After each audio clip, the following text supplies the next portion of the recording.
അസ്സലാമു അലൈക്കും. Welcome back to Visal media. ഞാൻ ഫക്രുദ്ദീൻ പന്തവർ. പുതിയൊരു നിബിദിന വിശേഷ വീഡിയോയിലേക്ക് എല്ലാ പ്രേക്ഷകർക്കും സ്വാഗതം. പതിവ് പോലെ ഇന്നും കുട്ടികളുടെ നിബിദിന പരിപാടികളുണ്ട്. അതിന് മുൻപ് നമ്മൾ പറയേണ്ടുന്ന ഒരു കാര്യമുണ്ട്. അർജുനിൻ്റെ ആ DNA ടെസ്റ്റ് നടത്തി ആ ഒരു കിട്ടിയ ബോഡി അർജുൻ്റേതാണെന്ന് സ്ഥിരീകരിച്ചു. അത് വീട്ടിലേക്ക് കൊണ്ടുവരികയാണ്. ഒരു നാളെ രാവിലെ 8 മണിയോടെ കോഴിക്കോടുള്ള ആ ഒരു വീട്ടിലേക്ക് എത്തും. അർജുൻ്റെ ആ ബോഡി എത്തും. വല്ലാത്തൊരു സങ്കടപ്പെടുന്ന ഒരു കാഴ്ച. അവൻ്റെ ആ ഒരു വണ്ടിയിൽ നിന്ന് കിട്ടിയ 2 മൊബൈലുകളും കുട്ടിയുടെ കളിക്കോപ്പുകളും ഡ്രസ്സും സാധനങ്ങളൊക്കെ യാതൊരു പ്രശ്നങ്ങളില്ലാതെ വീട്ടുകാർക്ക് വിട്ടുകൊടുത്തു. ഇപ്പോൾ അതാ കൊണ്ടുവരുന്ന വാഹനത്തിൽ അർജുൻ്റെ സഹോദരനുണ്ട്, അളിയൻ ജിതിനുണ്ട്, അതോടൊപ്പം അവിടുത്തെ CI ഉണ്ട്, പിന്നെ ഉന്നതമായ പോലീസ് ഉദ്യോഗസ്ഥരുണ്ട്, അവിടുത്തെ കോൺഗ്രസ് MLA ഉണ്ട്. ഈ ആളുകളൊക്കെ കർണാടക സർക്കാരിൻ്റെ ഒരു അതിഥിയെ പോലെ ആ സർക്കാരിൻ്റെ ചെലവിലാണ് അർജുനൻ്റെ മയ്യത്ത് വീട്ടിലേക്ക് എത്തിക്കുന്നത്. ഒരുപാട് പേര് അർജുനുമായിട്ട് യാതൊരു പരിചയമൊന്നും ഇല്ലെങ്കിലും അങ്ങനത്തെ ഒരുപാട് ആളുകളാണ് അവസാനമായിട്ട് ഒരു നോക്ക് കാണാൻ വേണ്ടിയിട്ട്, അവിടെ ഒന്ന് എത്താൻ വേണ്ടിയിട്ട്, ഒരുപക്ഷെ മുഖം കാണാനൊന്നും പറ്റിക്കൊള്ളുന്നില്ല പ്രിയപ്പെട്ട ആളുകൾക്കൊന്നും. അത്തരമൊരു സാഹചര്യമില്ല. പക്ഷെ ആ വീട്ടിലേക്ക് എത്തുന്നുണ്ട്. വലിയ വേദന തോന്നുന്നത് അർജുൻ +2 പഠിക്കുന്ന ഒരു കാലത്താണ് അച്ഛൻ എന്തോ ഒരു വീണ് പരിക്കേറ്റിട്ട് ആ കുടുംബത്തിൻ്റെ ഭാരം ഏറ്റെടുത്തത്. പെങ്ങളെ കെട്ടിച്ചു, നഷ്ടപ്പെട്ടു പോയ സ്ഥലങ്ങൾ വീണ്ടെടുത്തു, അതോടൊപ്പം വീട് ഉണ്ടാക്കിയോ ഒരുപാട് ലോൺ എടുത്തിട്ടാണ് വീട് ഉണ്ടാക്കിയത്, സഹോദരങ്ങളെ പഠിപ്പിച്ചു, ഇങ്ങനെ സ്വന്തം കല്യാണം കഴിഞ്ഞു, അച്ഛൻ്റെ ചികിത്സകൾ, ഇങ്ങനെ എല്ലാ കാര്യങ്ങളും അതിൻ്റെ കടങ്ങളൊക്കെ ഉള്ളതിനിടയിലാണ് 1 വർഷം 1.5 വർഷമായിട്ടുള്ളൂ ഈ ഒരു പുതിയ ലോറിയിലേക്ക് മനാഫിൻ്റെ ലോറിയിലേക്ക് മാറിയിട്ട് 10,75,000 രൂപ സാലറി ഇട്ട് ആ കുടുംബത്തിന് വേണ്ടി ജീവിച്ചൊരു മനുഷ്യനാണ്. നല്ലൊരു DYFI പ്രവർത്തകനായിരുന്നു, CPMൻ്റെ പ്രവർത്തകനാണ്, സാമൂഹ്യ പ്രവർത്തകനാണ്. കോവിഡ് വന്നപ്പോഴും വെള്ളപ്പൊക്കം വന്നപ്പോഴും ജനങ്ങൾക്ക് വേണ്ടി ഇറങ്ങിയിരുന്നൊരു മനുഷ്യനാണ്. ഈ ഒരു വലിയ ട്രക്കുകളിൽ പോകാൻ തുടങ്ങിയപ്പോഴാണ് സാമൂഹ്യ പ്രവർത്തനങ്ങളൊക്കെ ഒന്ന് കുറച്ചത്. ആ വീടിൻ്റെ ഒരു സൈഡിൽ പിറകു വശത്തെങ്ങാനും തോന്നുന്നു അവനക്കുള്ള ചിത ഒരുക്കുന്നത്. അർജുൻ്റെ സഹോദരി മനാഫിനെ നന്ദി പറഞ്ഞ് ഉൾപ്പെടുത്തിയിട്ടില്ല, മനാഫിനോടെന്തോ ഒരു വിരോധമുണ്ട്, ആ രീതിയിലൊക്കെ ഭയങ്കര സൈബർ അറ്റാക്കുകളൊക്കെ നടക്കുന്നുണ്ട്. ഒരിക്കലും നമുക്ക് ചിന്തിക്കാൻ പോലും പറ്റാത്ത കാര്യങ്ങളാണ് സൈബർ ഇടങ്ങളിൽ പ്രചരിപ്പിക്കുന്നത്. ഇന്ന് മനാഫ് അവിടെ വന്നിട്ട് മാധ്യമങ്ങൾക്ക് മുൻപിൽ പറഞ്ഞൊരു കാര്യം വളരെ വികാരപരമായിട്ടാണ് പറഞ്ഞത്. ഒരിക്കൽ പോലും മനുഷ്യരാണ്, ഒരു പക്ഷേ നാവിൽ വന്നൊരു അബദ്ധത്തിലായിരിക്കാം അങ്ങനെയൊക്കെ പറഞ്ഞത്. കാരണം കഴിഞ്ഞ ദിവസം ലോറി മനാഫിൻ്റെതല്ല സഹോദരൻ്റേതാണ് എന്നൊക്കെ പറഞ്ഞിരുന്നു. ഒരു ആവശ്യമില്ലാത്തൊരു പറച്ചിലായിരുന്നു അത്. അങ്ങനെ ഒരു പറച്ചിലിൻ്റെ ആവശ്യം വേണ്ടിയിരുന്നില്ല. അർജുൻ്റെ സഹോദരി അങ്ങനെ പറയേണ്ടിയിരുന്നില്ല. മലയാളി ഒന്നടങ്കം പറയുന്നത്, മാധ്യമങ്ങൾ പറയുന്നത് ആ ലോറിയുടെ ഉടമ മനാഫാണെന്നാണ്. ഇനി അല്ലെന്നൊരു വാക്ക് ഞാണെങ്കിൽ തന്നെ അങ്ങനെ പറയണമെന്നില്ല. ഒരു പക്ഷെ അബദ്ധം സംഭവിച്ചു പോയതാവാം. അതൊക്കെ സൂചിപ്പിച്ചുകൊണ്ട് തന്നെയാണ് മനാഫ പത്രസമ്മേളനം നടത്തിയത്. അത് കേട്ടപ്പോൾ ആ മനുഷ്യനോട് വല്ലാത്തൊരു മുഹബത്ത് തോന്നുകയാണ്.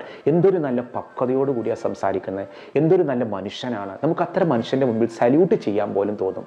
കാരണം ആ മനുഷ്യൻ പറയാണ്, അതൊരു നാവിൻ തുമ്പത്ത് വന്നൊരു അപാകതയായിരിക്കാം, എന്നെ മറന്നു പോയിട്ടൊന്നുമില്ല. ഇത് പരസ്പരം മാധ്യമങ്ങൾക്ക് മുൻപിൽ ശ്രദ്ധ ചെലുത്താനോ അല്ലെങ്കിൽ ജാട കാണിക്കാനൊന്നും അല്ല. ഇതൊരു കടമയായിട്ട് ചെയ്യുന്നതാണ്.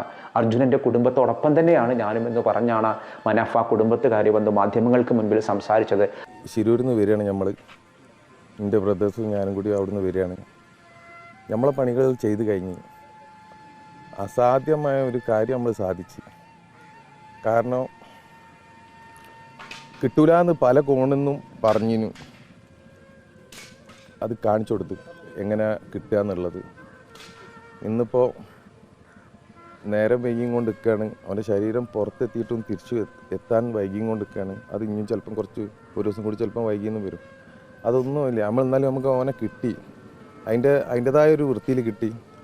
ചില സമയത്ത് ഞാൻ വൈകാരികമായിട്ട് പെരുമാറിയിട്ടുണ്ടാവും. അത് ഒരു സാധാരണക്കാരൻ്റെ എന്താ പറയുക, ഒരു വിഷമമായിട്ട് കണ്ടാൽ മതി. ഇപ്പം ഞാൻ വരാൻ കാരണം എന്താ പറഞ്ഞു കഴിഞ്ഞാൽ, ഇതിപ്പം നമ്മളെ ഫാമിലിയാണിത്. ചിലപ്പം എന്താ പറഞ്ഞു കഴിഞ്ഞാൽ സംസാരത്തിലൊക്കെ ആളുകൾക്ക്, നമ്മൾ സാധാരണക്കാരാണല്ലോ ഇവരെല്ലാവരും, ഞാനും ഒക്കെ സാധാരണക്കാര ഒരു വിഷയമാണിത്. അപ്പം തന്നെ ആ കുട്ടീൻ്റെ അടുത്ത് എന്തെങ്കിലും വർത്തമാനത്തിൽ എന്തെങ്കിലും പാകപ്പയവ് വന്നിട്ടുണ്ടെങ്കിൽ ദയവ് ചെയ്തിട്ട് ഈ ഫാമിലിനെ ക്രൂശിക്കരുത്. കാരണം ഓരോ ഓൾറെഡി നഷ്ടപ്പെട്ടിരിക്കുന്ന ഒരു സന്ദർഭത്തിൽ ദയവ് ചെയ്തിട്ട് ഓരോ വാക്കാലെ ഒന്നിലും പ്രവർത്തിയാലോ ഒന്നും വിഷമിപ്പിക്കരുത്. നമുക്കിതിൻ്റെ ഒരു ക്രെഡിറ്റും ആർക്കും ആവശ്യമില്ല. ഇത് മൊത്തം നമ്മളെല്ലാവരും കൂടിയിട്ട് ഇവനെ നമ്മൾ വീട്ടിലെത്തിച്ചു കൊടുക്കുക എന്നുള്ളത്, അത് മൊത്തം എൻ്റെ മലയാളി കമ്മ്യൂണിറ്റിൻ്റെ ഒരു ടാസ്ക് കഴിഞ്ഞത്. ആ ടാസ്ക് നമ്മളെല്ലാവരും കൂടിയാണ് പൂർത്തീകരിച്ചത്. ഇനി അങ്ങോട്ടും ഇങ്ങോട്ടും എന്താ പറഞ്ഞു കഴിഞ്ഞാൽ മാറി നിന്ന് നമ്മൾ ആരെയും കുറ്റപ്പെടുത്തരുത്. സാധാരണക്കാരാണ്. പല സംസാരങ്ങളിൽ പല പാകപ്പയവും വരും, അതിൽ ആളുകളെ വിട്ടുപോകും. അതൊന്നും നമുക്കാർക്കും, ഞാൻ ആ വീട്ടിലെ അംഗമല്ലേ, അപ്പം എൻ്റെ പേര് പറയണമെന്ന് ഒരു ആവശ്യമില്ല കേട്ടോ. പിന്നെ ഇതൊരു ക്രെഡിറ്റിനും വേണ്ടി ആരും ചെയ്യണമല്ലോ. അപ്പം ദയവ് ചെയ്തിട്ട് സോഷ്യൽ മീഡിയയിൽ ആരും ഒന്നും പറയരുത്. പിന്നെ ജഗന്നാഥൻ്റെയും ലോകേഷിൻ്റെയും ഫാമിലിക്ക് തെരച്ചിൽ നിന്ന് പോകുന്നത് നിൽക്കൂല എന്നുള്ളൊരു ഗ്യാരണ്ടി തന്നിക്കണ്. ഇനി 5 ദിവസം കൂടി തിരയാന്നുള്ള, അത് കഴിഞ്ഞിട്ടും കിട്ടിയില്ലെങ്കിൽ ഓരോ സർട്ടിഫിക്കറ്റിന് ഓഫീസിൽ ഓരോ ഓഫീസിൽ കയറി ഇറങ്ങാനുള്ള ഒരു ഗതി ആ പെൺകുട്ടികൾക്ക് ഉണ്ടാക്കരുത് എന്നുള്ള ഒരു ഉറപ്പുമേലാണ് നമ്മൾ തിരിച്ചു പോകുന്നത്. അപ്പോൾ സോഷ്യൽ മീഡിയയിൽ പലരും പറയുന്നത് അർജുനൻ്റെ സഹോദരിക്ക് മനാഫിനോട് എന്തോ വിരോധമുണ്ട്. എന്ത് വിരോധം?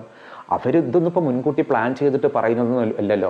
അവർ മാധ്യമങ്ങൾക്ക് മുന്നിൽ വന്നപ്പോൾ സ്വന്തം സഹോദരൻ മരണപ്പെട്ട ദുഃഖത്തിൽ നവീൻ തുമ്പത്തി എന്തൊക്കെയോ പറഞ്ഞു, അല്ലെങ്കിൽ ആരുടെയൊക്കെ പേര് വിട്ടുപോയി, നന്ദി പറയേണ്ടടുത്ത് മനാഫിൻ്റെ പേര് വിട്ടുപോയി, മനാഫിൻ്റെ പേര് ലാസ്റ്റാണ് പറയുന്നത്. അതൊക്കെ നമ്മളൊരു വിഷയമാക്കണോ? വെറുതെ ആ കുടുംബത്തെ ഇനിയും വേദനിപ്പിക്കരുത്.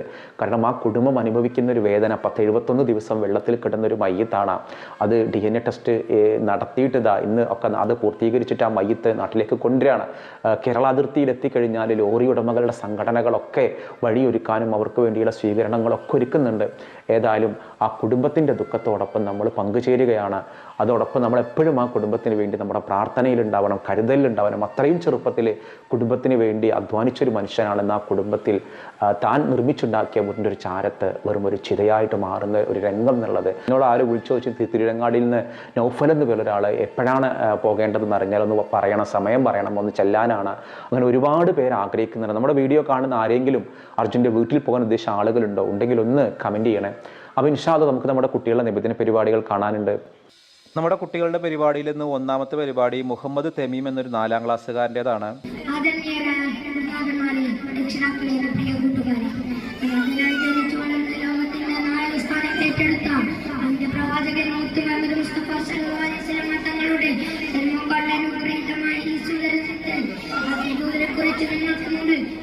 സംസാരിക്കാൻ തൊട്ടിരുന്ന അല്ലാഹുവിനെ ഞാൻ ആദ്യം സ്തുതിക്കട്ടെ.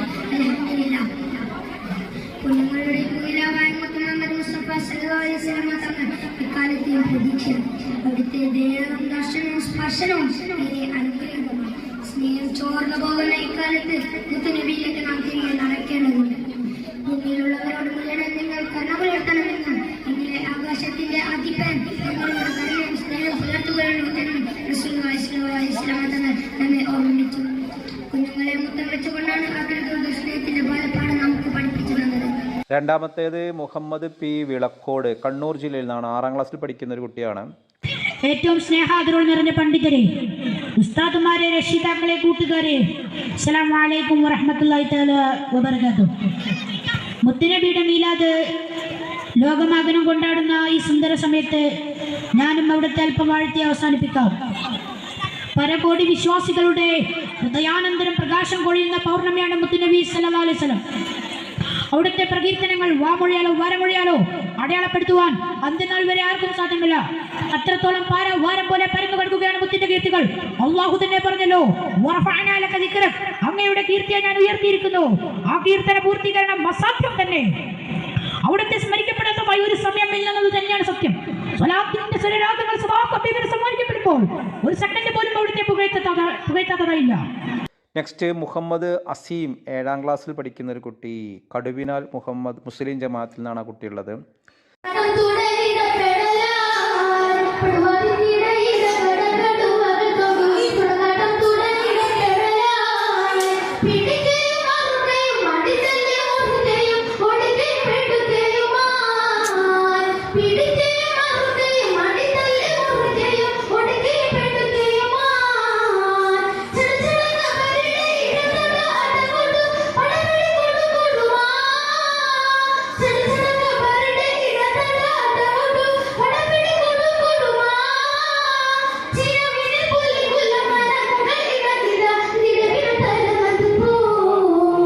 മുഹമ്മദ് റയാൻ, 6 വയസ്സുള്ള കുട്ടിയാണ്, തൃശ്ശൂർ ജില്ലയിലെ വടക്കേകാട് നിന്ന്.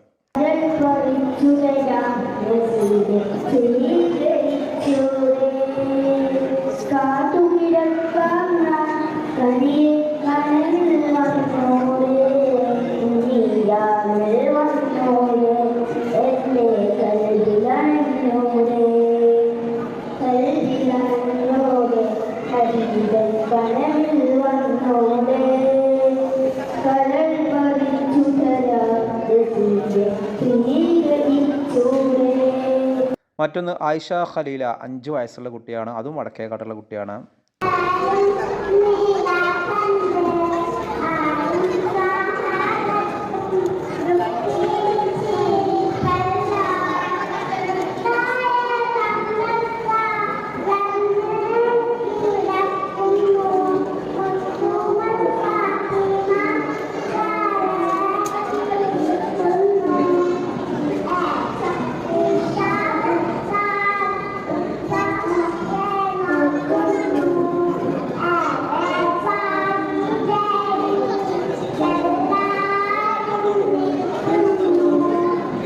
മറ്റൊന്ന് മുഹമ്മദ് ബിഷറുൽ ഹാഫി, 5 വയസ്സുള്ള ഒരു കുട്ടി, മലപ്പുറം ജില്ലയിലെ പുതുപൊന്നാനി എന്നാണ് ഈ കുട്ടി.